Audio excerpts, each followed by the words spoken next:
Мынау почти миллиард сомдук эмени больницаны куруп беребиз. Хорошо? Ушуну курабыз. Мына. Ушуга Кудай кааласа бардык проектлерин даярдагыла. Катты жазып даярдаңыз. Урматтуу президентибиз жазайлы. Хорошо? Кудай кааласа муну дагы тез аранын ичинде куруп бүтөбүз. Жанагы баштап коюп, таштап койгон болбойт.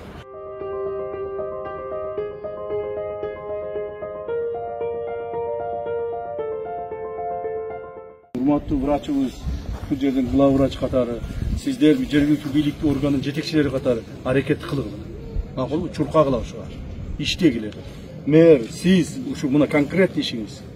Архитектура планын түзгүлө, жанагы строительный пландарын түзгүлө, кайра курушту даярдагыла. Биз зданияларды жаңылап атабыз, бирок врачтарды керебеттин санын көбөйтө албай атабыз. Штат көбөйгөн жок. Штат көбөйгөн жок. Сизге канча штат керек болот азыр? Көбөйүш керек. Бизге азыр дагы бир кошумча бир эч болбогондо бир 40-50 штат болсо, 40-50. Бул мен сестринскийди кошпой айттым, санитарскийди кошпогондо. Так 70-80 чейин штат болсо, кыйла маселе чечилет. Бир 50 штат бериш керек экен. Ошону көбөйтүп берсек, перспективада бир жакынкы бир жок дегенде 5-6 жыл, 10 жылга чейин штаттын кереги жок болот. Туурабы? 10 жыл деп коелу, жакынкы 10 жылга чейин штаттын кереги жок болот. Значит, 50 штат кош беришибиз керек экен. Кандай штаттар керек? Анын ичинен 50 штаттын канчасы врач болуш керек, канчасы медсестра болуш керек, канчасы баягы хозяйственный жумуштар болуш керек, жумушчулар болуш керек. Ошонун баарын өзүбүз беребиз, Жазып.